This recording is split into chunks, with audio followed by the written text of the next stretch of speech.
Huh? Is it a commercial or are we good to go? Hey, folks, John Shenholster up here in Allentown, Pennsylvania, bringing you a live segment of a CARE Talk. Stands for Comprehensive Addiction Recovery Empowerment Talks, designed to give great solutions to substance use disorder. This is an organization founded by myself and Odyssey Lillard out of Richmond, Virginia, and we're here to educate the world. Tonight, we have a wonderful lineup of just great information. We have a mixed audience tonight. I know there's some new people in recovery, so I challenge y'all to pay close attention. Some of the stuff you're going to hear you've never heard before. A lot of the professionals have heard this before, but the new people new in recovery, this might be your future one day. So during the next 90 minutes or so, try to stay focused and get all the information you can possibly get. On behalf of St. Luke's and I should have Treatment Trends, we're glad y'all sponsored us and got us in the house tonight. Frank Ford here, just a wonderful Catholic boy, grew up in Allentown. He's got a resume and a bio, just way too long to go into, but I know he's a very generous gentleman, and he believes in healing family and saving lives, and he's done a tremendous job here at St. Luke's, and we're just so excited to have him come up here and kick us off tonight. Frank, welcome. Okay, thank you very much.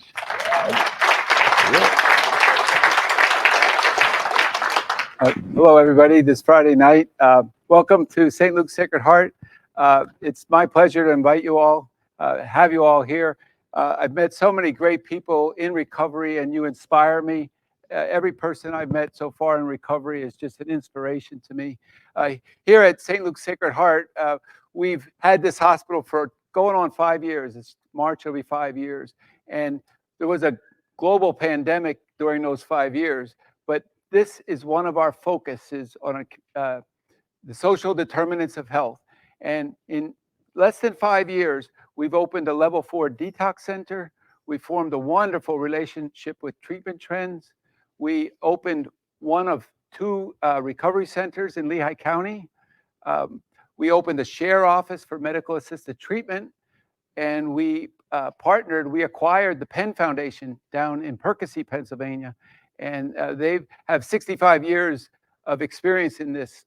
So I just want to say, our results in this short period of time shows our commitment to this epidemic, okay? And I'm challenging the organization to a vision that in 10 years from now, this community becomes the national model of how you treat substance use disorder. And based on this short period of time, and we're just getting started, the best is yet to come, we're going to achieve that. So I want you all, as we work through this, to think about that vision. This is where we're going. So with that, I'm going to introduce our first panelists, Dr. Eric Eustace and Erica Pinella from our emergency department.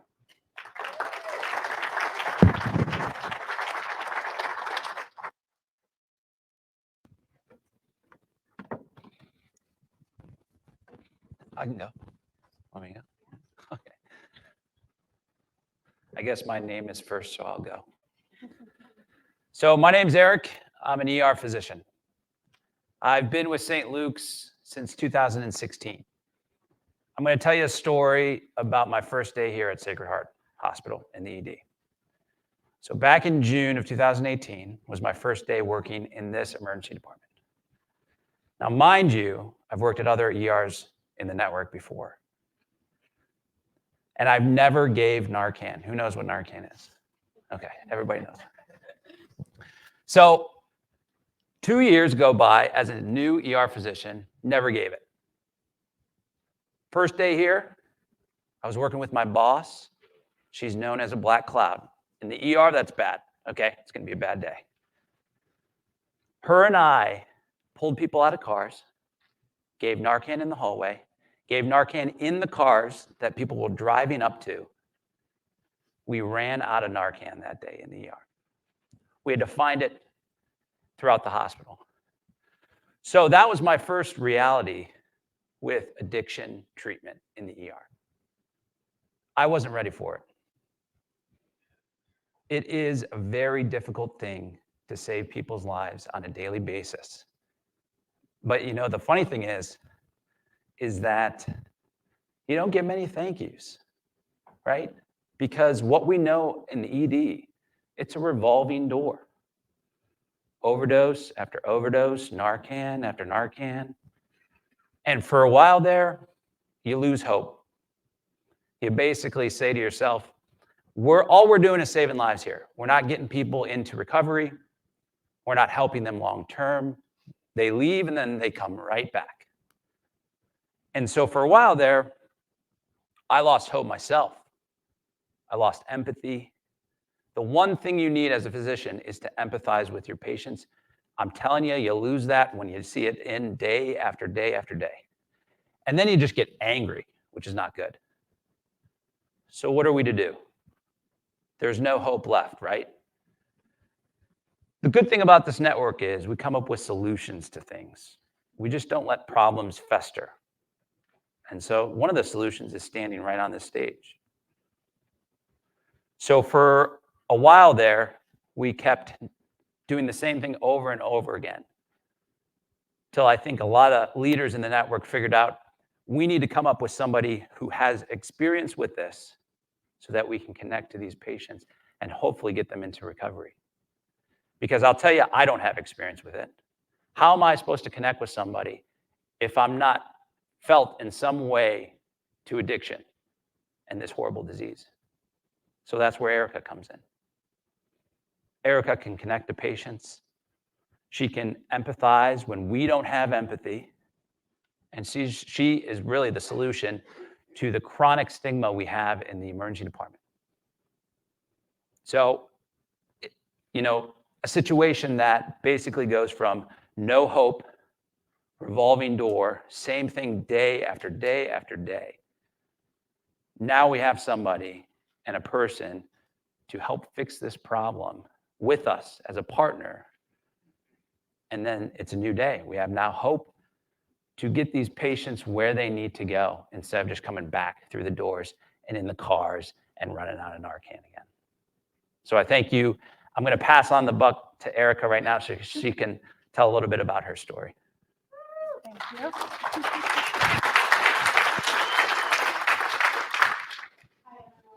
My name is Erica Pinella.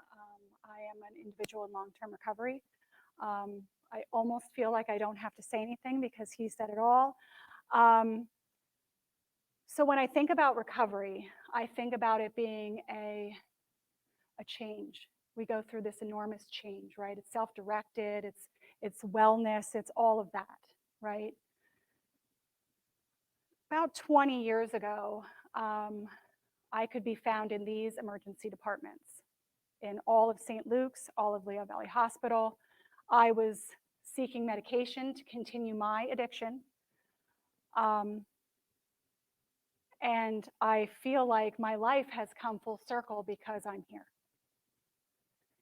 The other day I had a conversation with a nurse and she asked me, she's like, how can you continue to do this? It's so frustrating that they keep coming in and out of the hospital day after day.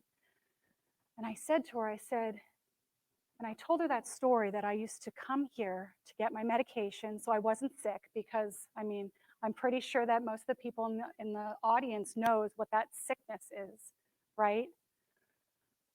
I said, I talk to patients the way I wanted to be talked to.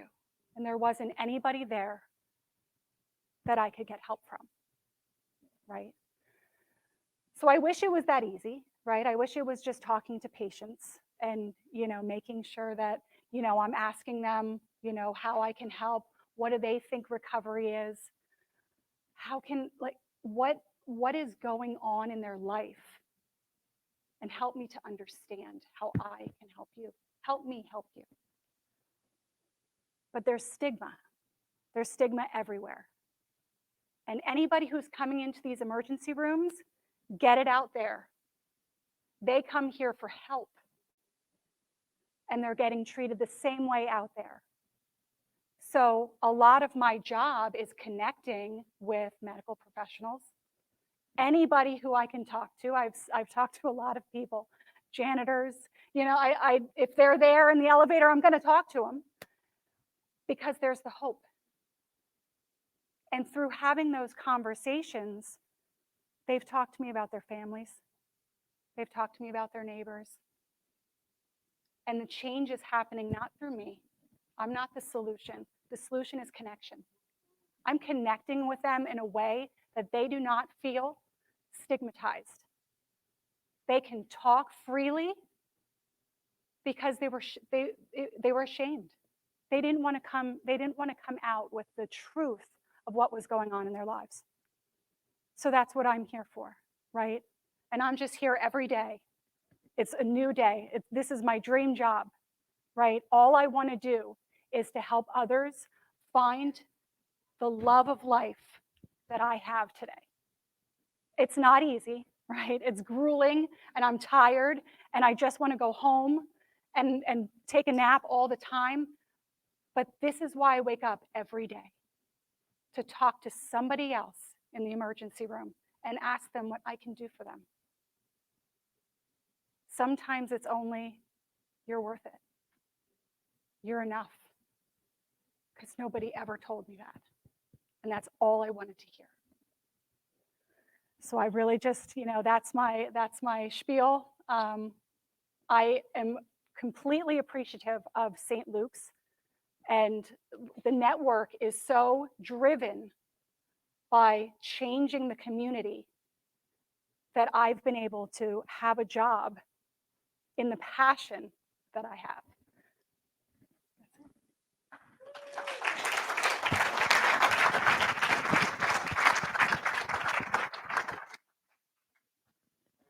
Good evening, I guess. I'm not going to go up there. My name is Lane Turner. I work with St. Luke's, and I am the filler why people can get mic'd up. So Jasmine, Rob, and Laura, I think we just heard a great story that hope can start in the emergency departments. That's normally the first point of access for people to our health system. And so we realized that we needed to change the type of work that we're doing. We needed to add personnel who are experienced in it, and I'm grateful that St. Luke's was able to commit and hire to our first person in recovery, which is Erica. Our next presenters are those individuals that are coming up to the stage right now. This is going to be a little different. This is going to talk about treatment innovations. Can hope be innovative? And what we have going on upstairs in our medical withdrawal management unit and our partnership that you heard with Penn Foundation is able to look at hope through a different lens and bring some opportunities to people that we may not have been able to reach before. Jasmine, you're up.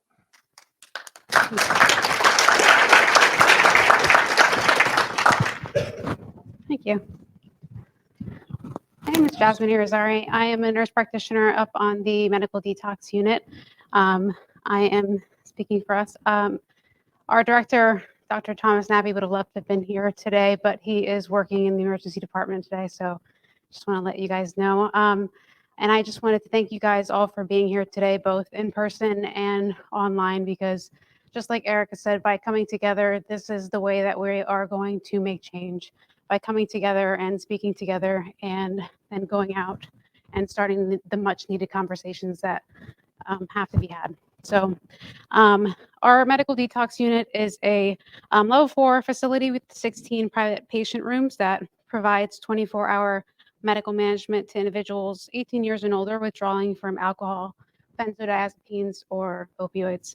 And they need medical admission for management and stabilization of withdrawal, management of primary medical problems, or complications of substance use while at risk of withdrawal.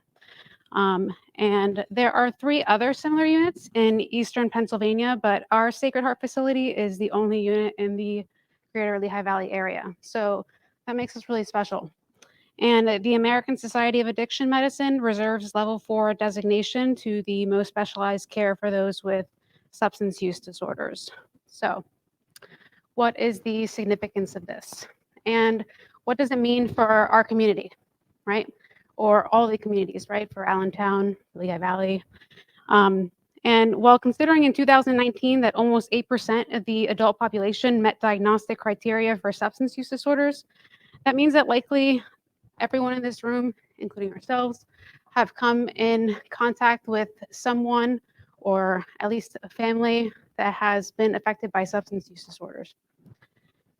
And considering that withdrawal management is the first step towards recovery for some, or often multiple attempts since recurrence of use is common before achieving a significant period of sobriety. This is all really important, right? These medical detox units are important for individuals who are suffering from substance use disorders.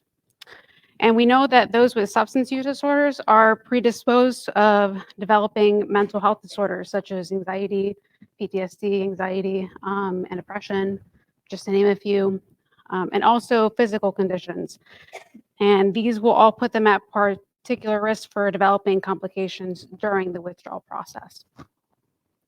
So our team upstairs are well trained to come together and provide evidence-based care to medically manage withdrawal effectively and treating their underlying medical conditions all at the same time. And doing this all together and stabilizing them and then transitioning on them to medication-assisted treatment, such as buprenorphine or naltrexone, or for many of you, you may know them by their brand names, whether it's Vivitrol, Suboxone, or Sublocade, and they can be transitioned to outpatient places for the Sublocade. Substance use disorder counselors, such as Laura, who you'll hear from soon, provide personalized counseling through the process and can develop follow-up plans, which can include transition to inpatient rehabilitation or outpatient facilities. And we do this all in a comfortable, compassionate environment that maintains awareness to individuals' needs, their past experiences, their current traumas, and past traumas too, which is the most important part. And one of the most inspiring things that I find up on our unit is that patients always mention the differences in their experiences that they had in the past, and they compare it to what they're feeling when they're on our unit. And they always mention that they don't feel judged, they feel heard, and they feel that they can be honest about their needs. And most importantly, they feel welcomed. And that's extremely important with a highly vulnerable and stigmatized population. And stigma is a word that you're going to hear multiple times, right? We already heard it multiple times today. Stigma delays diagnosis, care, and stops individuals from seeking care. And that's what leads to overdose, that leads to the development and exacerbation of chronic conditions. It leads to homelessness. It leads to just the overall decline in communities, okay? So if we're giving care and giving attention to individuals with substance use disorder and just all individuals, then we can prevent this from happening and better our communities. So by providing specialized and individual-centered care through the withdrawal process and along with treating underlying medical conditions, we can finally begin to plan the next steps in a humanized recovery. Thank you.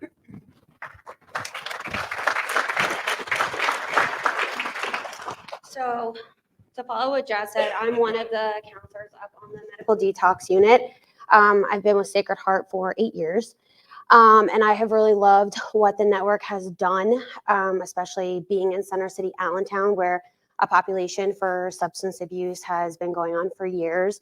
I like that there is more of a focus on this. And one of the things for us as therapists, we definitely talk to the patient. I like that I am just very open with them, kind of like what Erica said. I love being able to just connect with them, not necessarily from a professional to the patient, but I like kind of having that barrier drawn down a little bit where I can have a good, just generalized discussion with them, because that's a lot of time when they're going to be more open. And then it allows us to figure out what is the best discharge plan for them.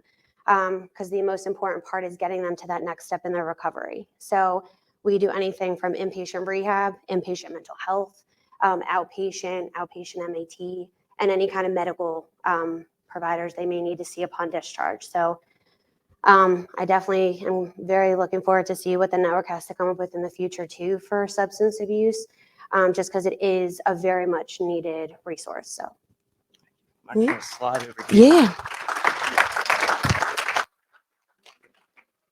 It works. Thank you. All right, so by a show of hands, who here knows the one clear way to access treatment? That's a trick question, right? I say this because when I first started my career in the warm handoff program, I believed that inpatient was the only way to gain access to treatment. For those of you who may not know what the Warm Handoff program consists of, it's a certified recovery specialist, like myself, that works in the front lines in the emergency department, helping the most vulnerable population gain access to the care that they so desperately need. And I've been working in the Warm Handoff program for over 4 years, and I've had the honor of being part of the growth and being able to share and watching the community that benefits from it. One of the most memorable cases was meeting this man who had been an IV opioid user. While speaking with him, he told me his history and how he had recently been released from jail and was able to secure housing for himself, which was not an easy thing for him to do. I could tell during our conversation that he really took pride in having his own residence, and the thought of leaving that, even temporary, was going to hinder his likelihood to get the help that he desperately needed. He also felt that inpatient treatment would lead to financial insecurity, ultimately leading to losing his home. Now, being a CRS in the emergency department, I was able to connect with him on a personal level, listen to his specific needs. I was then able to apply my own lived experience and real life examples, making him realize that we were in this together. When I walked out of that room, I was able to coordinate with the doctor for this patient to start MAT induction that very night in the ER. And through this program, I was able to connect this man not only with an MAT provider, but also outpatient treatment. Now, in our program, we will follow up with our clients for about a month.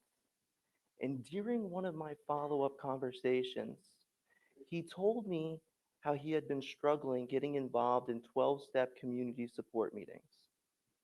So I asked him some questions, trying to tailor the program to work for him. I said, what is it that you like? What are your hobbies, your interests? And do you know what he said to me? He said, Rob, I love dogs. So using his love for dogs, I was able to connect him with resources for a local SPCA. He began regularly volunteering there, and he continued his outpatient in MAT. He's now on track to becoming a veterinarian. Again, when I first started my career, this is not the traditional way that I was taught to help people get into treatment. But through St. Luke's Penn Foundation and the Warm Handoff program, the results that we are seeing are speaking for themselves. This program has enabled us to provide personalized treatment plans that ensure the best possible outcome for long-term recovery. I've seen St. Luke's open new doors into treatment and slam the door on stigma, and I'm excited to see what the future holds. So I would like to close with a quote that has been inspired by my young daughter from the great Dr. Seuss. You have brains in your head, you have feet in your shoes, and you can steer yourself any direction you choose. Thank you.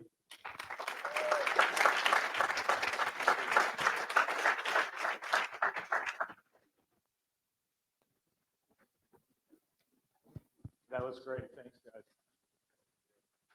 Hope can start in an emergency department. Hope can start upstairs in a detox withdrawal management unit. Hope can certainly start at Penn Foundation. But what does it look like for that patient who may be medically admitted? And not just any traditional medical admission. What if it's going to be a 5, 6, 7-week medical admission where after the first week or so, you're feeling good, but you're not able to come home? Well, we've created a solution here at St. Luke's to support those patients. We have Dr. Cara Massetti, who is an infectious disease doctor, and I'm going to have to read this, and the medical director of healthcare epidemiology and infection prevention. We also have Heather Albin. She's a nurse practitioner and the director of pain management. And we also have a very special guest with us, Daniel, who is going to be speaking with them. And they're going to talk about how hope can start on an inpatient medical floor.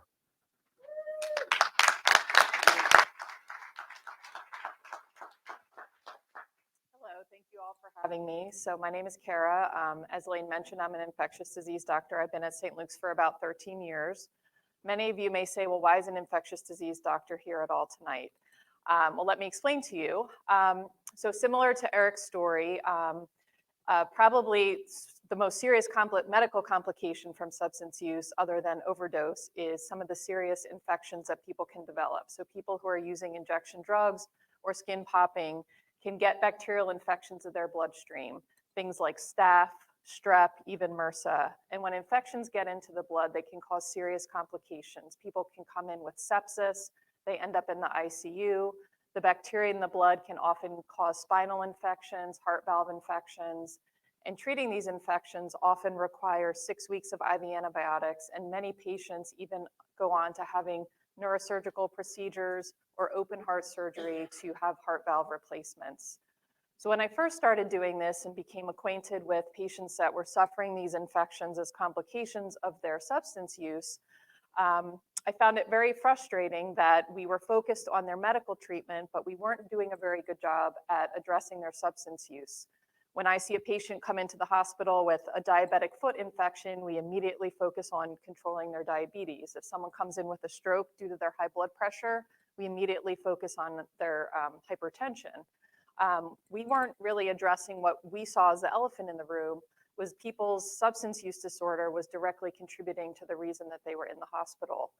And for someone like me, and we often would keep these patients in the hospital for 6 weeks to undergo their treatment, and that day of discharge, we really didn't feel like they had any plan and were any closer to seeing recovery. And for someone like me who saw these patients every day over the course of the 6 weeks, I saw them transformed from very sick, often unpleasant, not very nice people to the wonderful human beings that they were. And it was heartbreaking for me to know that the day that we discharged them and they left the doors of their hospital, there was a very high probability that they were going to go right back to the lives that they were living before. So we realized that we had to do a better job at addressing the substance use and giving them and their family support. So in true St. Luke's fashion, we brought a multidisciplinary team together to try to figure out some solutions. And I'll let Heather talk to you about what we came up with. Hi, everyone. I'm Heather. I am a nurse practitioner. My specialty is pain management, but also, given the nature of, pain management, substance use disorder, like Dr. Marcetti said, a lot of what was going on before, we didn't have any inpatient resources for substance use. Patients often left the hospital without a great plan for recovery. And then, patients are in the hospitals for weeks for antibiotics for these infections from their disorder, and here we are. So in true St. Luke's fashion, let's come up with a program. Let's bring all these specialists together, like Dr. Massetti said. So we look at bringing someone like case management together, social work, our teams from a pain standpoint, infectious disease, our substance use disorder coordinator, who is sitting right over there, which you all heard, people in long-term recovery, starting programs like our certified recovery specialist, Erica, is our first one employed for our network, which is an exciting thing. We're proud of that as well. And having all those people and all those specialties at the table saying, hey, this is what we need for the patient right now, meaning medical care, antibiotics, wound care, surgeries, etc. That's the medical piece. But then how do we bring addiction recovery to the bedside? Erica's role, getting connections with Penn Foundation and other outside services to bring in recovery specialists, bring that care to the bedside. That's most important. Patients that were in the hospital for 6 weeks of antibiotics, we just kind of put their SUD kind of on the back end. Recovery needs to happen day of admission. So let's start it. And that's what this program is intended to do.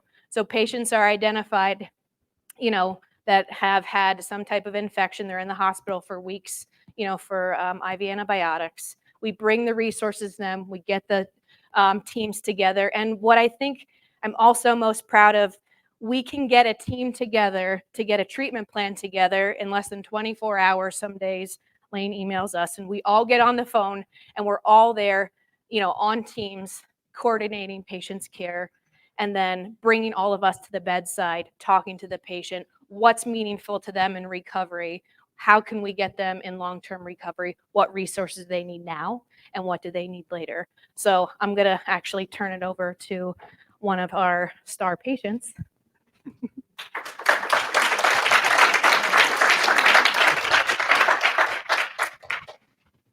Hi, thank you everybody for coming tonight. My name is Daniel Shores. I am one of the patients that attended the STAR program. It wasn't an easy journey, I'll say that off of that. Getting here, I know I came up from Florida after nearly 4 years clean. I had a stumble and I went back to active use. After that, I flew up here by family to be with the people who can support me. After nearly 4 years clean, I didn't know what to do. I tried the program, I tried AA, I tried the 12-step program, but I stopped doing what I had to do. I went to meetings, and then I stopped going to them. I talked to a sponsor, and I stopped communicating with him. I had a support group, and I cut them off. I flew up here, and not 2 weeks later, was in the hospital and found out I had endocarditis.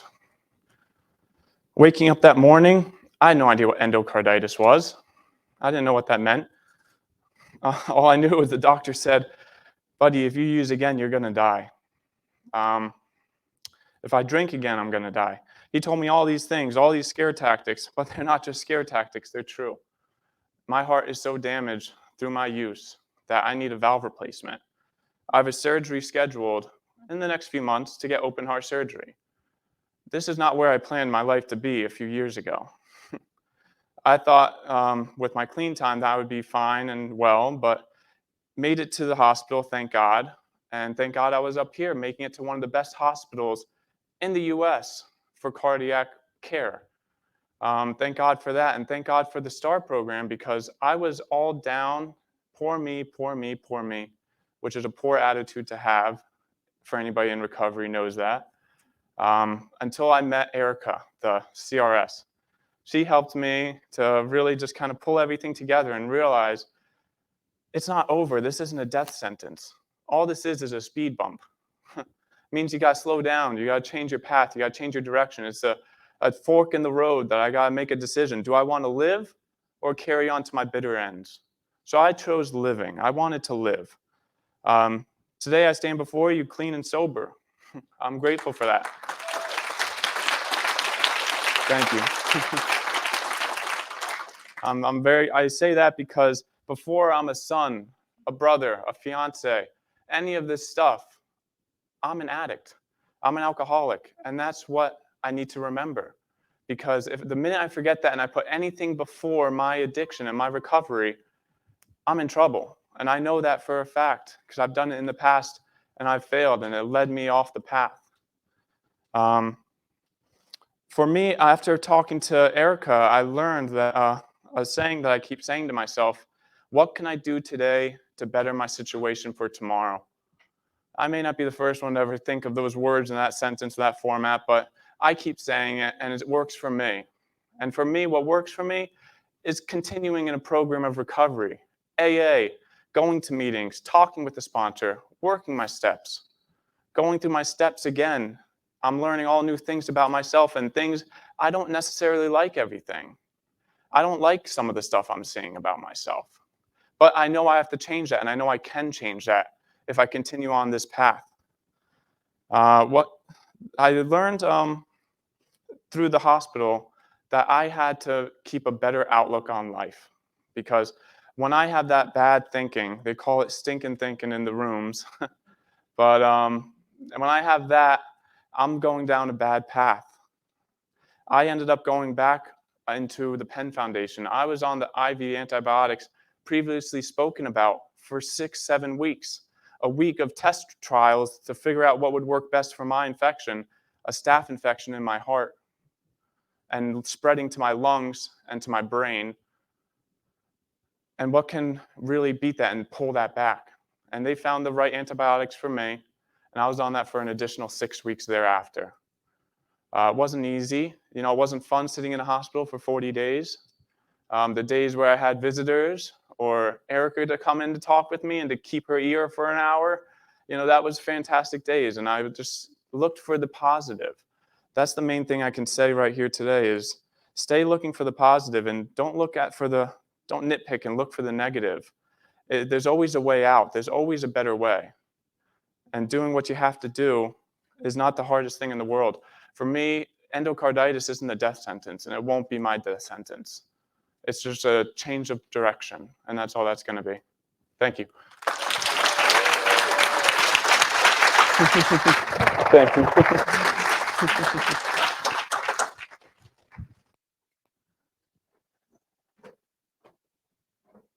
Thank you all. Pretty amazing stories. Next up, we'd like to hear from Dr. Vendanayapan and Sam.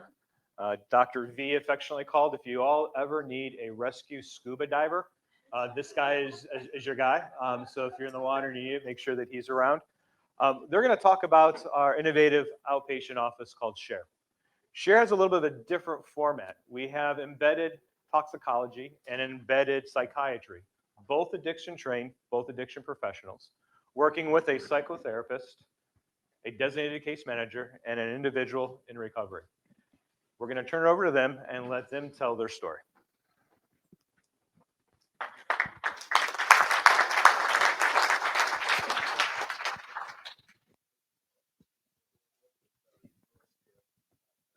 Scuba diving because all you can do is just poop some bubbles and not a single intelligent word. So, but let me try to connect some words together. And first of all, as we know, recovery starts in for many patients in emergency room, and our emergency room doctors they do the greatest job helping people in recovery because they deal with patients who not really maybe understand what's going on.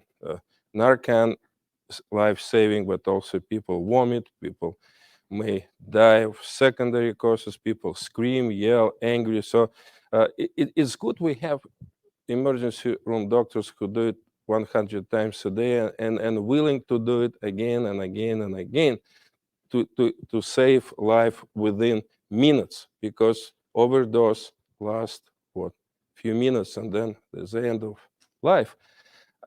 Detox unit that we started a few years ago is a wonderful place. I do not work there, but I used to work, but I still believe it's a wonderful place that help people to stay alive for weeks. And then our office helps to stay people alive for months and maybe years, but it's not a long-term recovery. So this is what I am not a specialist. I'm not a specialist in long-term recovery. People who do double job, all jobs that we do, and also a job of recovery, they're experts. This is why they're here. This is why we want to learn from them as much as we want how long recovery is possible. But the good news, it's probably not just talk, it's a reflection. It's a reflection that recovery is possible, that people stay in recovery for years, for decades, and they feel life is full of life. And this is something that our job now to help people to move in that direction. And, well, nobody paid me for this talk, but I have to talk about some medications which might be very helpful in this transitional period to long-term recovery, and for some people may be for life. And we're talking about Vivitrol, we're talking about Suboxone. There is some stigma about Suboxone, and if 8 billion people watching me right now, I'd like to hear from them. What's wrong with Suboxone? Just tell me, please, because my limited experience tell it saves lives when people take it, but it does not enough for many people. This is why we need recovery specialists, and we need collaborative care. We need psychotherapists, social workers who help people to navigate through the social aspects of life, to rebuild the ship they're going to well, go and find the best place on earth they can find to live the best life they can. This is what the SHARE program is doing. I hope it's doing. We have some success. We have some success. And also the most important thing, of course, it's something in within. This is not what the pill can give. Pill may help. I consider the medications I provide, I prescribe, it's like a fuel, but there should be a driver. There should be a driver who drives in the right direction. And without that driver, without that motivation, pills will not help. It will help maybe for a short period of time, but how to build up that internal desire, that motivation for change, embracing change, happy to start and continue change in life and get the best. And what does it mean for recovery to do the best? Be open, be honest, and willingness to accept life stressors, because relapse may happen. But another thing that I would like to tell you, probably most important thing, even if relapse happens, do not get hopeless, do not get despaired. It's my suicide prevention talk too. Do not think your life is over, because again and again we have emergency room doctors. They will save your life. We have detox people, doctors, who will help you to go back to your life. And we have recovery specialists who will tell you by example that recovery is possible, enjoyable, achievable, and that it's your recovery, that you will be able to achieve the same way or different way, but achieve the same way as people who stay in recoveries for decades. And now I would like to give some examples.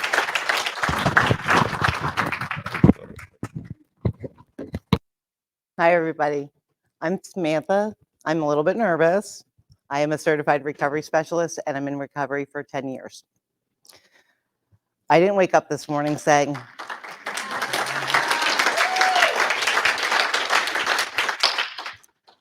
I want to have a substance use disorder. I never said that. And I wanted to be a lawyer.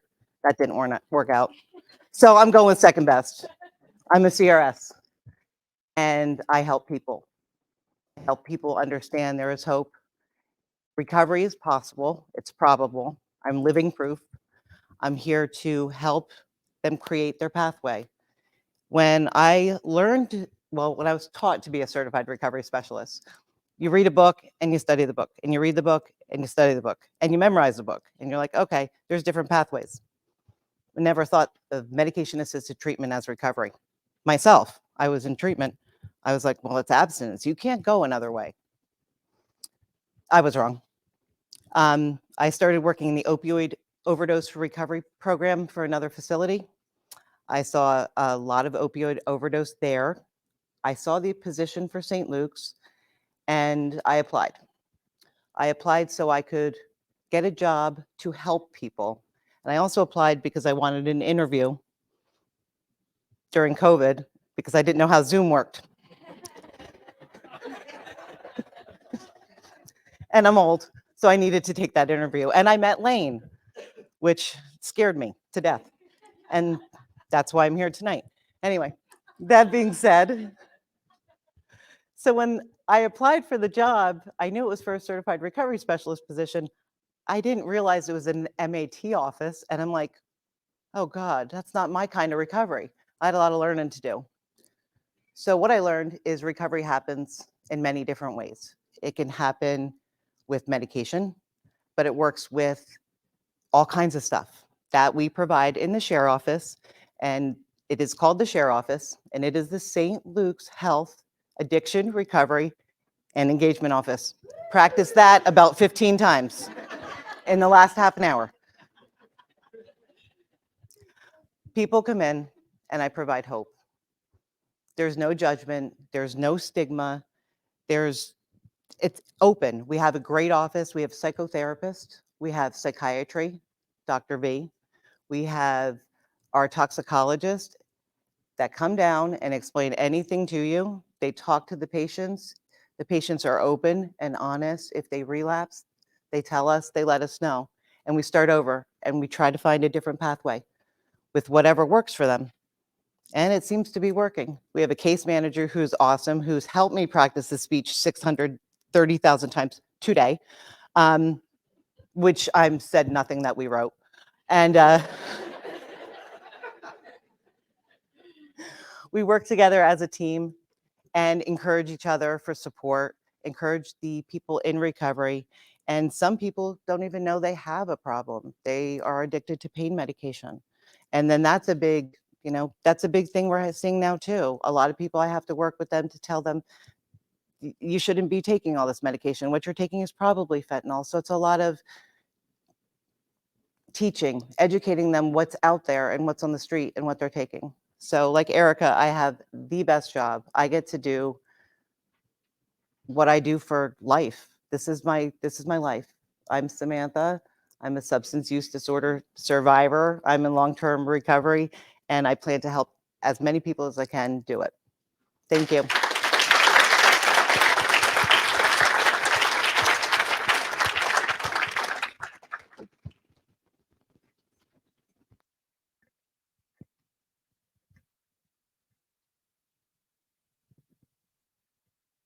Wow, tonight has just been absolutely amazing so far. We've heard from doctors, individuals in recovery. Daniel, you're a hope shot, buddy. Like, thank you for sharing your story with us. So you're probably sitting here thinking, how does treatment trends fall into all of this, right? So St. Luke's Sacred Heart, phenomenal individuals, right? But we can't do it alone, right? We need community partners out there in the community. So St. Luke's has been sending residents, medical student residents, out with our outreach team for a while now, a few years, about 4 years. And what that does is not only are individuals coming into the hospital, we're going out to meet them exactly where they're at, right? So St. Luke's has also helped us do many different outreach events in the community. Like, they are the kind of individuals, the nurses, the doctors, who they don't have to be on the forefront and be seen. They will donate coats for our outreach events. They are a phenomenal group of people. So tonight, Taj, Kyle, and Deborah T are going to talk about what that looks like to meet individuals where they're at.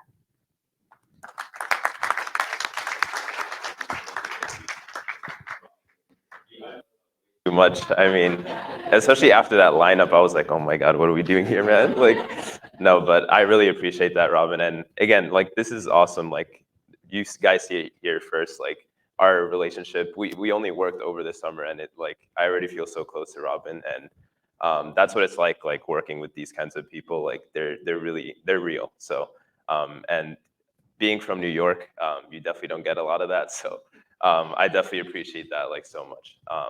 So yeah, just to introduce myself, I'm Kyle Teo.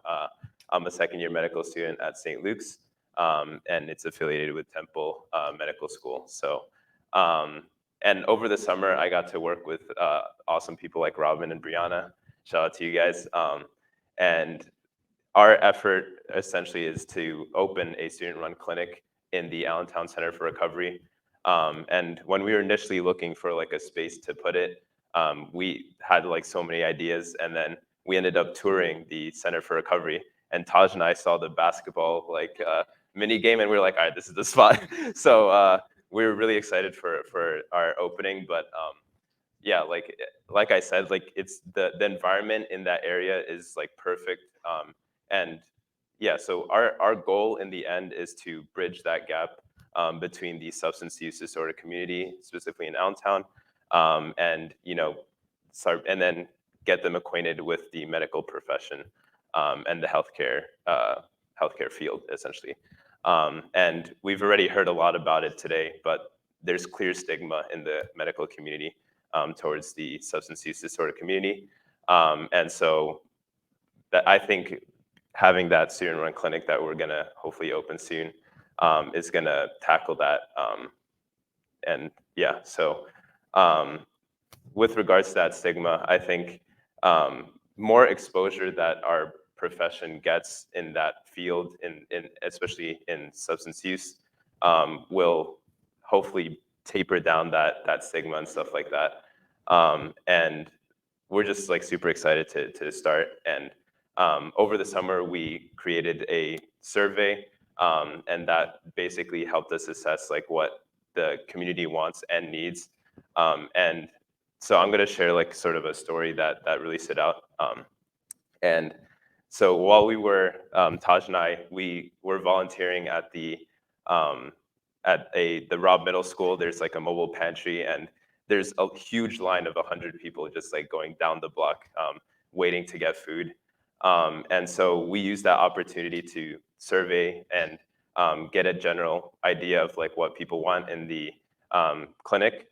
And so while we were going down the line, and asking people, like we're medical students, we want to open this like clinic. And so and we didn't even open it yet, but even as we were asking these people, like, we're opening up this free clinic, they were already thanking us. And we literally we didn't do anything yet. And like that just like, alone, that just like meant so much. And with each person, it reminded me like how important the work we're doing is. And so like it just kept pushing, but then it came to this one person, and it was like it took me aback after all the thank you, thank you, thank you. And then there's that one person, we were like, oh, we're like with the St. Luke's Medical School, and she's like, oh, St. Luke's, like, no, no, no.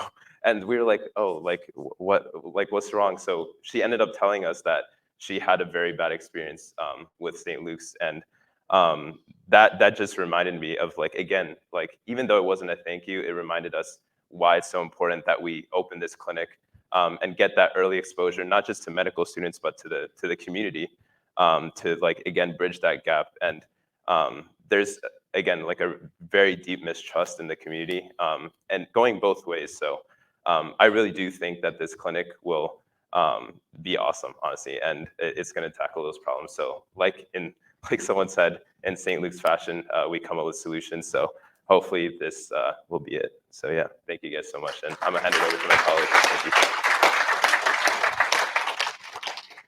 Yeah, thanks, Kyle. My name is Tyler. I'm a local from here, so it means a lot to see a lot of people here. Thank you all for coming. And I also just want to start by thanking, our friends at the Allentown Center for Recovery, Robin, Brianna, St. Luke's Community Health. We got Rosemary in the back, and some other folks who aren't here, but they've really been working with us a lot, teaching us so much, and really everything Kyle described would not be possible without them. So we really appreciate that. I know Kyle talked to you guys a little bit about the stigma. You heard from the other speakers about stigma. There's pretty much stigma with a lot of things in the world, but especially in the recovery community, which is very unfortunate. Like someone else said, it prevents that early access to care. It prevents conversations from happening. So there's really, it seems like not a lot of hope in this area. But that is not true, as we heard from other speakers. And I think another issue that we seem to have been facing in our education is a lack of competency or a lack of training around substance use disorder, and also lack of community engagement. I mean, like everyone here has probably applied for something, right? And I know in the medical field, a lot of people are always pushing, oh, make sure you have some community service on your resume, and that'll look really good. And, we're going to be future residents and applying to competitive residencies, and that's always something that we hear. And, that's something that bothers both of us because we really care about the people we work with. And there seems to be that lack of training and that lack of, meaningful community experience, something that happens over a period of time, not just once or twice. So you can add it to a PDF and send it for your applications. And so with that being said, we really hope that our student-run clinic, which is called SLIC, it stands for Student-Led. I know, it's a great name, right? You like it? Yeah, we came up with that, so it's cool.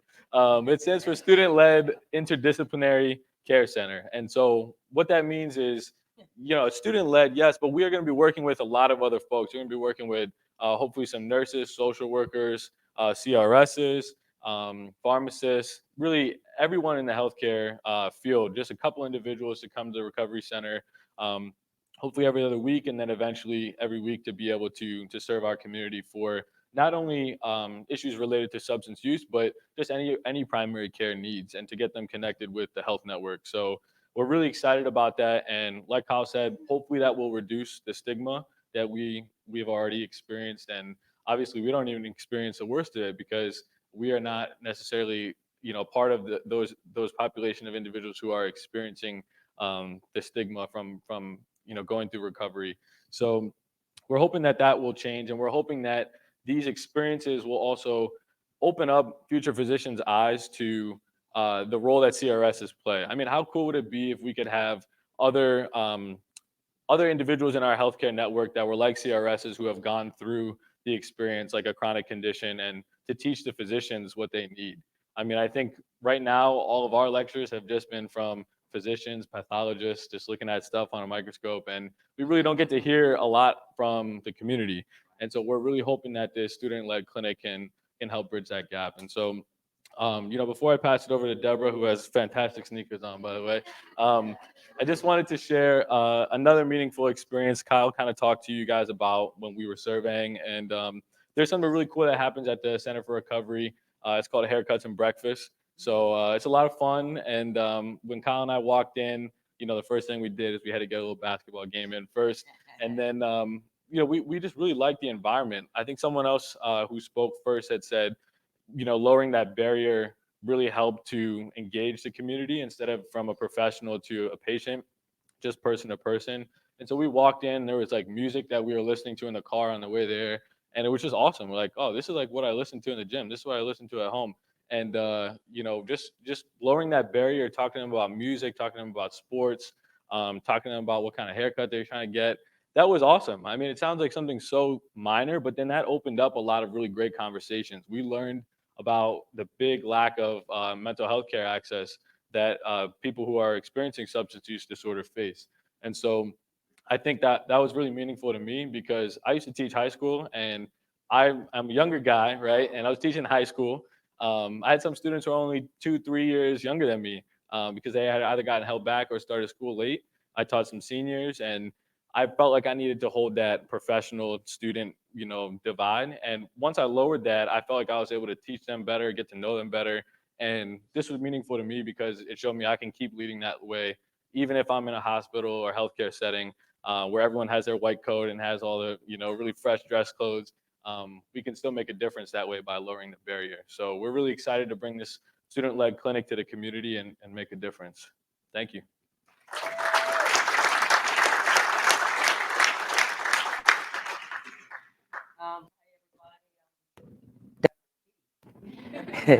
I like to say that's what I'm known by is Deborah T. I'm a grateful recovering addict. I'm a woman in long-term recovery. But I also like to say how long I've been in recovery because that's the hope that you can get clean, stay clean, and find a new way to live.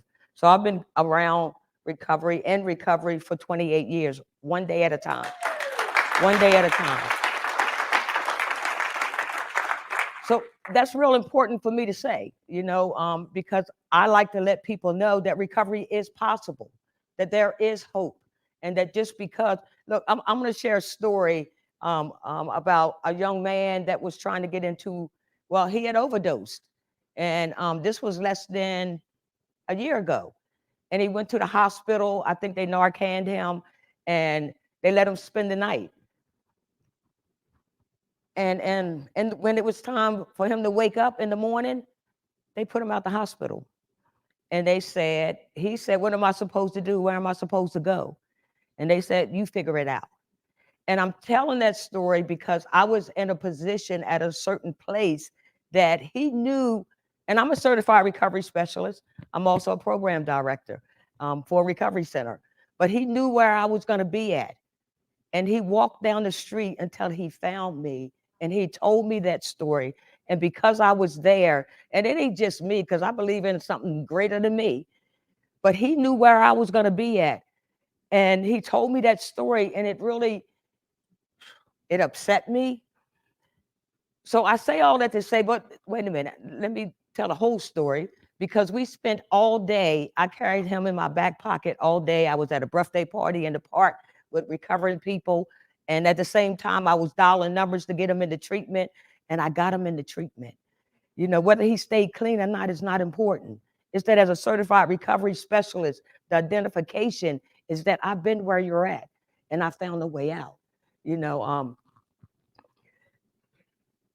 I think that the most important thing, Because one thing is that the disease of addiction does not discriminate, and neither should the doctors. You know what I mean? Like, just because I'm an addict and I'm suffering from a disease of addiction, maybe I've relapsed and maybe I'm showing up time after time after time, I should get the same treatment as anybody else gets. I think that that is so important. So I'm saying that to say that education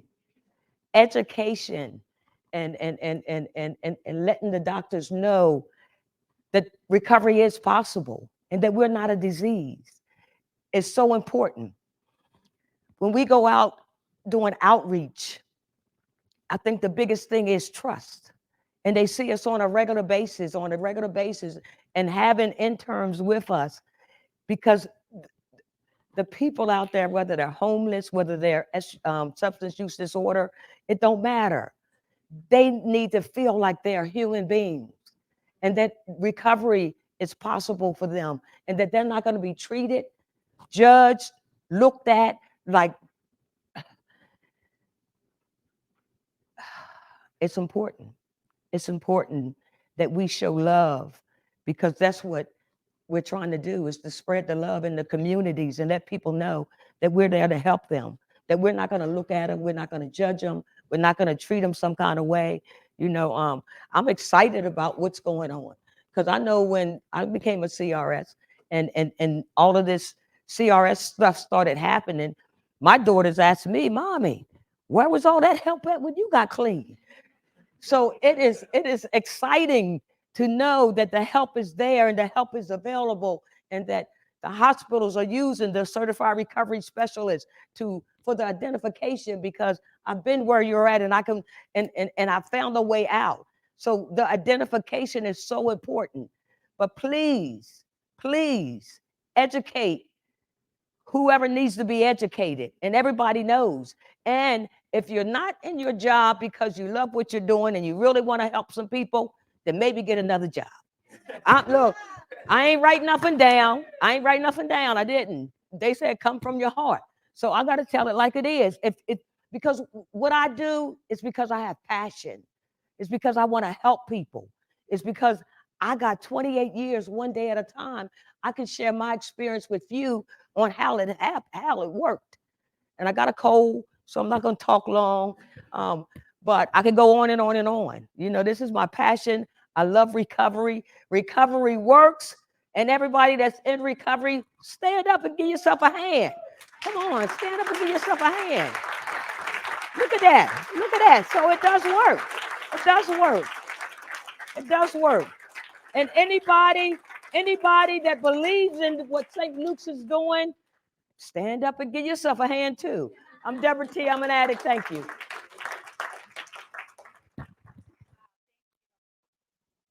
Thank you so much, all of you.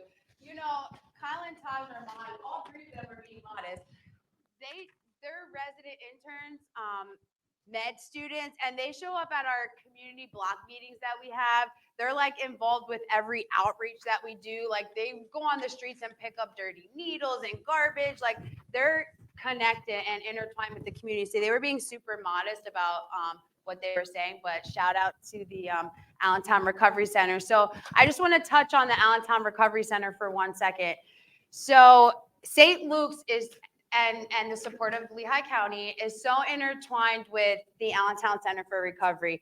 Frank Ford, who is not in recovery himself, is so connected to the Allentown Center for Recovery. He partnered with Treatment Trends and the County of Lehigh, SCA, to support us in making this recovery center in Allentown. And from day one, they have been like our biggest supporter, our biggest cheerleaders, our biggest fans, Lane, Frank, everyone. And yes, down 315 West Linden Street, you'll see flyers around that have St. Luke's on it. And the reason it has St. Luke's on it is because they're so intertwined with supporting us. I mean, we have Rosemary's there. We have so many people. Nurse Deb and Nurse Jackie, they come down and they do stuff with us. I mean, everyone from St. Luke's is so supportive in the recovery center and outreach, right? Like, these individuals, these doctors, like they're out there doing outreach with us. And that, where do you see that at? Where do you see doctors walking down the street, handing out Narcan to individuals that are homeless, that smell, that are suffering, and connecting and talking to them and loving them where they're at?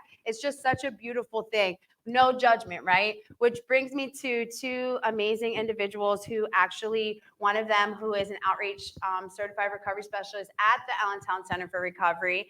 And then we have Aaron, who has just been intertwined with Treatment Trends program and is a hope shot. He is someone that we can say like recovery works, right? Recovery works. So if you're in a certain facility, like it works because Aaron was you at one point, and Aaron is just an amazing example of how recovery works. So Brianna and Aaron, love you guys.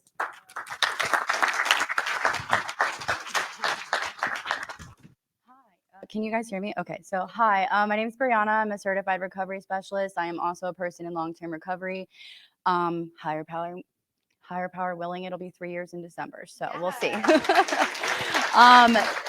So I'm extremely grateful to be here tonight. I just want to say, Kyle and Taj, I wish all the interns that came through were like you guys. Sorry, no offense, but you guys are absolutely amazing. I mean, the love that you guys have for the community that comes into the Allentown Center for Recovery is just amazing, and I'm truly grateful for the both of you. So thank you. And again, I wish everybody was like that. Unfortunately, like many have talked about, it's not that way. The hope is to educate, advocate until it just gets better, right? So being a CRS at the Allentown Center for Recovery is many different. Every day looks different. Every day somebody different comes in.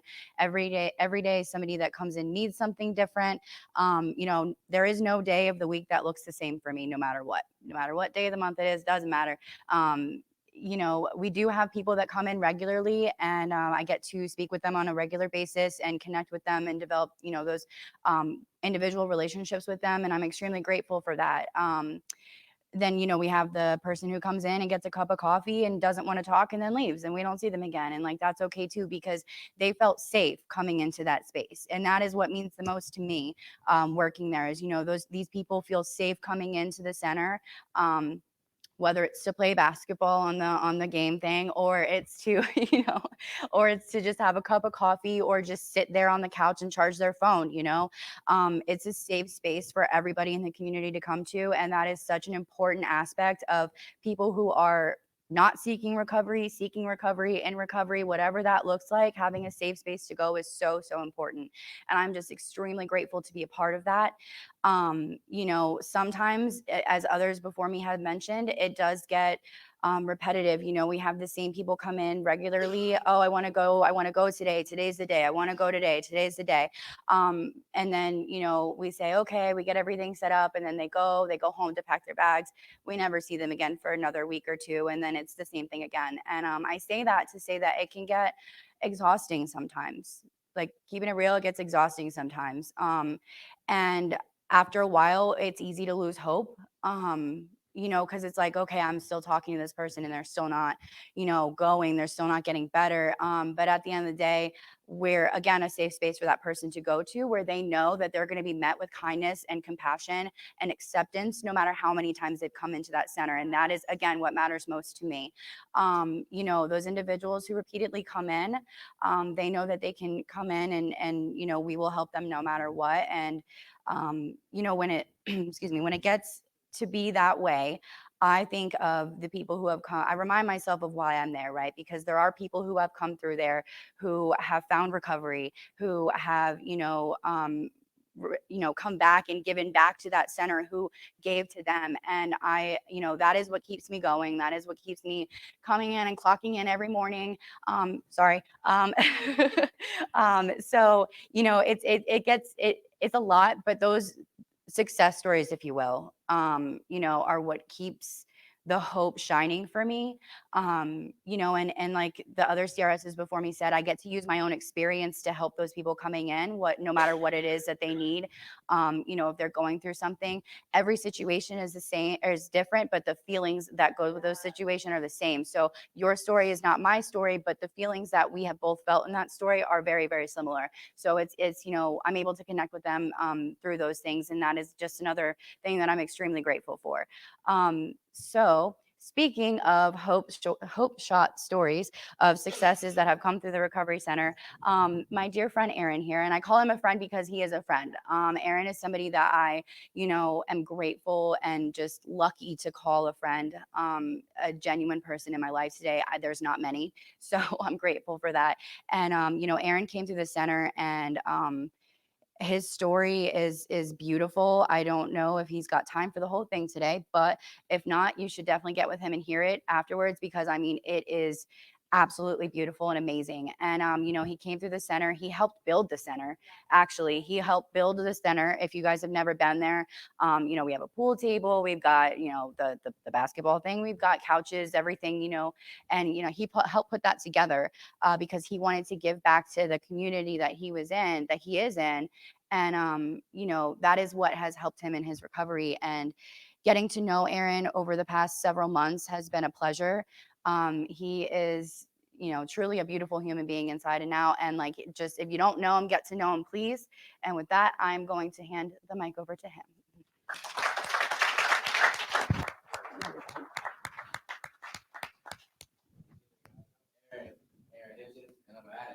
Hey, Aaron. Hi, Aaron. You're good. Yeah, that's right. It's kind of weird talking to two mics. Sorry. Like I said, I'll start over. I'm Aaron. I'm an addict. Hey, Aaron. Yep, that's right. I'm addicted to drugs.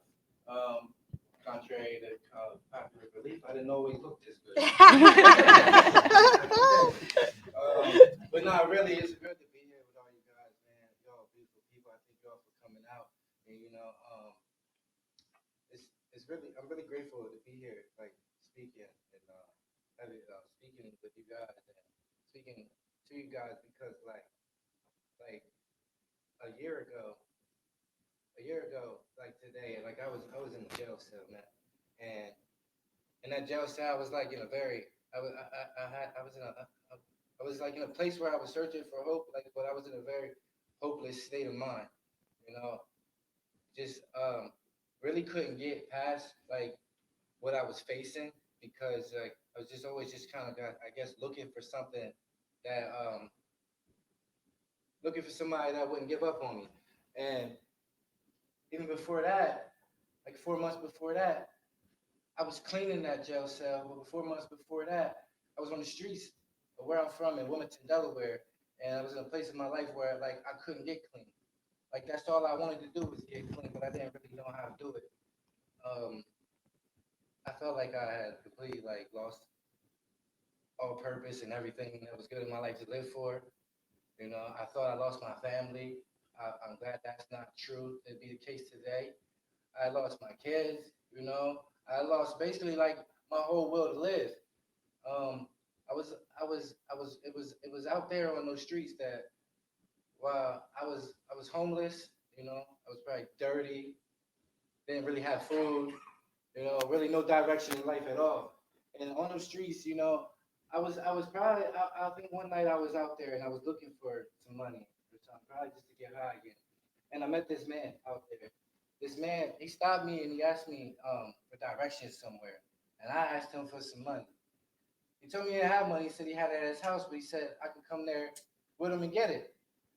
And exactly that moment in time when he said that, I became really self-conscious of what my life has become. All of a sudden, I realized that, I didn't really look the best physical appearance. I probably stank.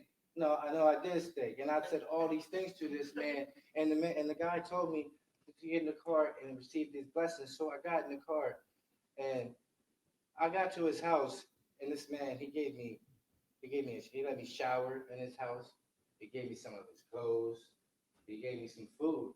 And eventually, he gave me some money, and he asked me a question. He asked me, was there anything else I needed from him? In that moment, because all I thought about was getting clean. And at that moment, I was like, yo, I'm about to go get clean. I'm about to get this dude to take me to go get clean. But I couldn't do it. I just needed to get one more.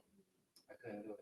And that's what led me to where I was in the jail cell. I was on the run out there, running from some criminal charges. And I believe that our power that I come to believe in put all those things in place in my life. Mm-hmm. From that man, from me getting arrested, to going to prison, and to ultimately coming out here to treatment, transfer to rehab.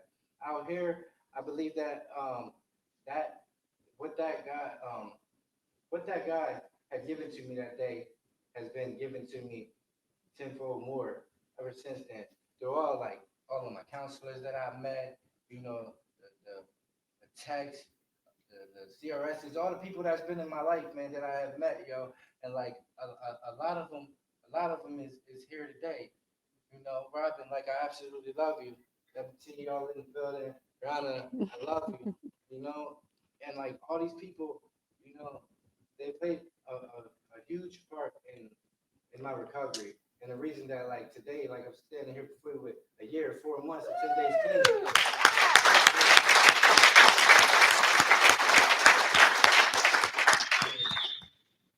16 months I've been clean today.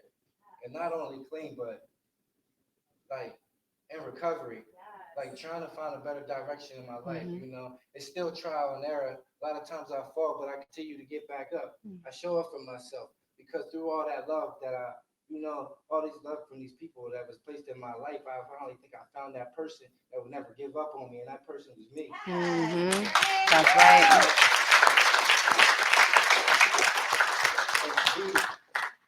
To be here, hearing about all the different like the stigmas from everybody that shared, and I like to say thank you for everybody that came out and participated in this and shared with us, you know, because I'm really grateful, and it's 100% a miracle that I'm even here to be a part of, like, speaking with you guys for like the same kind of purpose, and that's to like share hope for an area of recovery, an area that's like you said, is stigmatized, that is like looked and frowned upon, that like doesn't get the like focus that it probably should get to better serve a purpose to it, because I don't know what a doctor does on a day-to-day basis. I don't really know what nurses, any medical field does. I'm not intertwined with how a counselor works or even the CRS. But all I know from a standpoint of being an addict and being a human being is that like people in the world may not always remember what you say to them. They will not always remember what you do to them, but I'm pretty sure they will all remember how you make them feel. So if I could say anything, I would just like to encourage everybody that's spoken here and everybody that's listening is that no matter what you do in this field of recovery and even in the field of life, period, I just encourage you to do it with love, because you never know who you're going to meet. No matter how many times that person has tried and failed, you never know in that time when they come across you, when that be the time when they want to go and fight for their life. That's what happened with me. I'm blessed that I was able to be put in place with people that in treatment trends from the halfway house to the Keenan house to all the way to the recovery center. And with that blessing that was like so freely given to me, I put, like Brianna said, I practiced it in my life. I have practiced it in my life after leaving these places and continuing on in my journey of recovery to give back to that. I did help set up the recovery center. I helped paint it. I've gone back and participated in groups and shared my stories with guys that come out to the community now and see me in the community at meetings or whatever. And it maybe that made them feel more welcome and to keep coming back because I came in there to a place where they was. I met them where they was at. I've given back to that. I've gone out with them to pick up needles in the community, hand out Narcan, and just participate in the outreach community, the outreach drive. All the things that like I never seen myself doing before, but it's all been a key component and very instrumental in me staying clean and not only being clean but being in recovery and living like a purposeful life. So I'd like to give my greatest thanks to Treatment Trends. I give my thanks to all you guys here tonight, and thank you. I'm Aaron, and I'm an addict.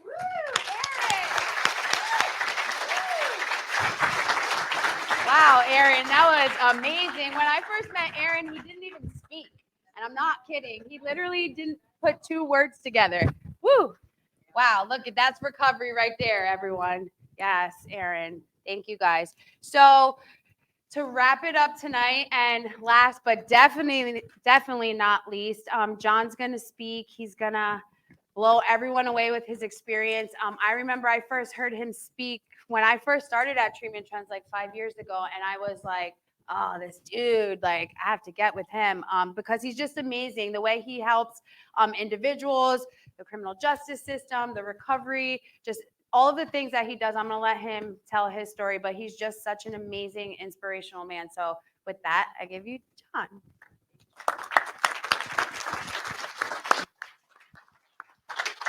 You're too kind. Only got 2 hours to give you a quick talk. So, I just sat here and I listened to all the great speakers. And I got to thinking, St. Luke's got it figured out. I tell you what, that's amazing. You people have a genuine recovery-oriented system of care geared toward the consumer and the individual that needs what you got. And y'all figured it out. This could be a model for the nation. And make no mistake about it, I travel the nation and the free world. I've been around for a while. I'm old. August 10th, 1982, I'm standing in front of my battalion command, the 1st Battalion, 3rd Marines. I'd been deployed twice. I have a 3rd deployment. I've been arrested 12 times, 4 times in foreign countries. And the colonel looked at me and said, I tell you what, at this point, I'm going to give you 1 of 2 options. You're going to go to the brig, get a bad kind of discharge, or you can go to treatment. And 2 things I knew about the brig. The food was bad and the women were fake. So I went to treatment. That's a true story. And, but anybody know Johan Yarhi or Harhi, however you say his name? He said connection is real important in recovery. Opposite of addiction is connection.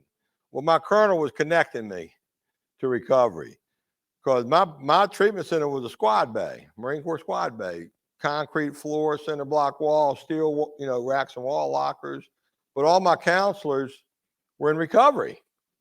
And we sat down at 42 days. They'd break it down for me. I had a spiritual, mental, physical illness known as addiction. Anybody who gets it, it's always, your ends are always the same, jails, institutions, and death. However, you can recover. And each night they take us out to 12-step meetings. I went to my first 12-step meeting August 10th, 1982. That remains my clean date. I just celebrated 40 years. And, you fast forward, now I'm telling you right now, I didn't get clean for any other reason than to stay out the brig. I had no intentions of getting a sponsor, working steps, having a spiritual awakening, finding my true purpose in life. But my purpose was to get high. And I won't particularly, how I did it or who I had to go through to get it. I was a Marine. I'm going to go through you to get what I want. But along the way, you get a sponsor, you get a home group, you work the steps, you do what the old timers tell you. Eventually, you have a spiritual awakening. That's my story. And, moving right along, I've been up and down a lot in recovery. I've done a lot of cool things. Takes a long time to tell you about it. But about 20 years ago, about 22 years ago, I got involved with advocacy work, reducing the stigma associated with addiction. I'm just a happy recovery guy. Life is great. I'm very blessed. Couldn't be better. Everything they ever said was don't use no matter what. It gets better. Keep coming back. Do service work. You'll be fine. It all worked for me. And I'm one of those guys that goes into jails and prisons. I've been doing it for 40 years. But along the way, I got involved with advocacy because I noticed, one thing I missed out on, all my arrests was back BC before crack. And that back then it was catch and release. But this thing called a drug war heated up. And they were sucking all the addicts up into the criminal justice system. And along the way, they were forgetting about the healthcare system. I watched it happen. We had good healthcare in 1982 for addicts. We really did. You could get into a good treatment center, good connection, good halfway houses, good everything. But it just got destroyed by special interest groups down in Washington or over. I don't know if we're over or down. I think we're down and over from where we're at. I'm very big on geography, actually. It's important, north from south and east from west. Little side story. I was coming back from a jail meeting late one night, and I was going down 301, and that's like 95. It goes north to south, and I come up over a hill, and I'm in a DUI checkpoint. About 100 deputies and cars, and the cop asked me, "Where you going?" So I'm heading south. He said, "Well, where'd you come from?" I said, "Well, if I'm going south, I must be coming from the north. What are they teaching you in the academy?" Anyway, back to my life. when you're in recovery, you don't fear the law. They're your friends. Blue lights is good. You know, I don't have that problem with blue lights no more. And but started advocating, and me and my wife in 2004. And the reason I'm telling you the story because there's a purpose story here. And there's not a new people in here, new in recovery, and I would have never stopped using drugs, lost that desire to use drugs, and found a new way to live if I didn't find my purpose. And it's that new way to live is my purpose. So if you find your purpose, that's your new way, and you got it made from that day on, a day at a time. But 2004, me and my wife were at a recovery camp out, 12-step, the one that the addicts go to. And we're sitting around a campfire going, man, we got to do something. All these addicts are coming to our home group. They're not coming back. They're getting locked up. There's no good services. We got to do something. And we knew about the recovery center, the recovery movement. And so we said, we'll start a recovery center. This is on a Saturday night. On Monday morning, I met the lawyer, got the LLC, no business plan, no money, no funding, no nothing. It was an 11-step prayer that morning. God, your will, not mine. If it works out, it's your will. If it don't, it was my will. Because I got a very strong will. I've had lots of mistakes along the way. And my wife complained to me, she started bitching. And she said, what are you doing? I said, we talked about it Saturday. You said we could start a recovery center. First thing she reminded me of was a coffee shop. It was a little business I did that went bankrupt. And, I had one bad business decision. The whole time I've known this woman, she has never forgotten that. What is with you women? You don't forget nothing, man. And she's a great rememberer, too. She's better than Google, man. But we came up with the name. Her name's Carol McDade. I'm John Shenholster. So McShen. I go to the lawyer on a Monday, get the LLC. I went to my CPA. We filed a 501c3. I went and rented an office building all on the same day and opened up a recovery center in a 56 square foot office. Okay. Fast forward 2022, we're in a 15,000 square foot recovery center. I have a $3 million operating budget this year. I have 15 recovery houses, 145 recovery beds. We have full-time programs in 3 jails. And of course, I go across the country and help communities develop recovery centers, and I help jails develop programs. And I'm a very, very busy guy. But a few years back, I don't know Chris. I don't know Chris Jacobs back here. I don't know if you know Chris or not. Man's got a lot of energy. And he invited me up to this neck of the woods a few years back. And I almost feel like I should have a second home group up here now. Chris is a guy that knows how to navigate the recovering community, the clinical and medical recovery oriented systems of care. He's got a great gift of connecting people, places, and things. And I don't know if he was wise enough or lucky enough or bad enough, but he got bringing me up here. But back to the purpose point. A few years back, I got a friend of mine came to me and said, John, my daughter's a heroin addict. I know she's going to overdose. They got this product called Narcan. I think if we can get it legalized in Virginia, I can have it on hand and I can save her if she overdoses. I said, man, that's a great idea. I used my recovery capital. I called my friend up at the state house. I said, look, Delegate O'Bannon, we need to get this Narcan passed. He didn't hesitate. So, and this was only like a month away from the session. We got a bill passed first time in the General Assembly of Virginia. And we also got Good Samaritan bills passed. So people, if you call 911, you don't get arrested. If the person overdoses and doesn't get arrested, it's guaranteed to save lives. Yes, people will die, but we're all going to die anyways. But I'm looking back now, the Narcan piece. In Virginia, hundreds of thousands of addicts have been saved using Narcan. This is just in the state of Virginia. And I think back, that hopeless addict 40 plus years ago on the verge of destruction, and hear what one person's purpose can become 40 years later, the impact we have in our communities. And every speaker I heard tonight has purpose.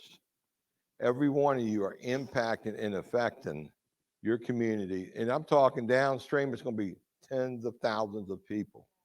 Mr. Ford, what you've done here at St. Luke's is to me, That's like Nobel Peace Prize material. I'm not going to say you'd win it, but you should be submitted for it, okay? And I mean that. And every single one of you working together as a team, you know, teamwork makes the dream work. And you recovering people, the way you stepped up and integrated with this system, I can tell your heart, your soul, this, y'all got a hit here. But you knew people. This is a decision point for you guys and girls. Do you want to go back where you came from? Guaranteed jails, institutions, or death? Or do you want to have faith and go forward? Listen to all these people who are exactly where you were. And we a day at a time chose to go forward. And if that's too complicated for you, let me put it to you like this. Going back where you came from is like a cow pie. Anybody not know what a cow pie is? I'm from the South. We know what cow pies are. Going forward is like a Twinkie. Okay? You got one or two choices. Drugs, going back, cow pie. Recovery, going forward, Twinkie. Now I know these normal people are looking at me. Who is this guy, man? Trust me, they're getting that right now. They're thinking, well, I could probably eat a little more shit. But, you know, I go improv sometimes. So please, for God's sake, find your purpose. Your purpose isn't to destroy your life, ruin the love and the respect of your family members, your community, lose everything you ever wish you were to have. That's not your purpose. Your purpose is to have faith, move forward, get the same blessings and benefits we've gotten, the recovering people have gotten along the way. It's really there. It's free for the taking, a day at a time.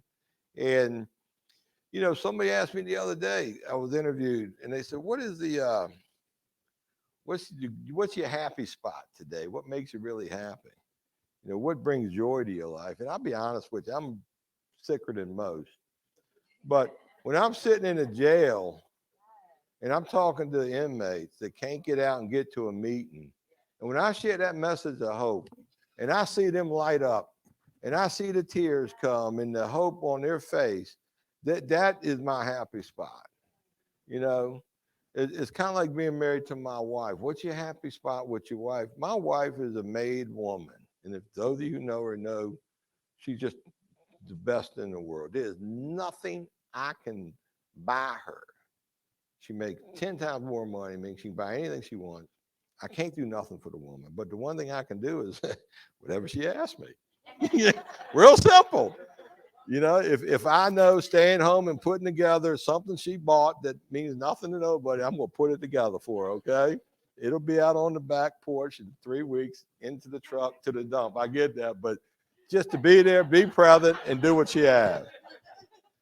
But anyways, you know, I'm such a blessed person. I'm so honored to be able to come up here and once again bring a care talk, listen to wonderful speakers, have a great audience, knowing that people can watch us in perpetuity off of YouTube.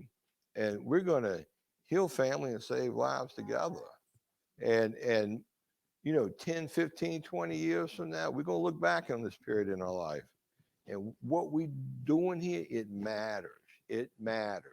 It matters. So thank you so much, Lane, Robin, for having us up here. I know treatment trends was a big part of this. We appreciate that. And I swear I wish we had this down in my community. You know, we're so fragmented down there when it comes to these things, but y'all got the model here. Very, very proud of you guys.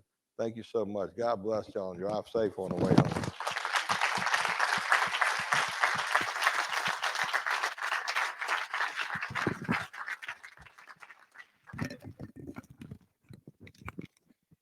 Have a great night, guys. The end. So sad.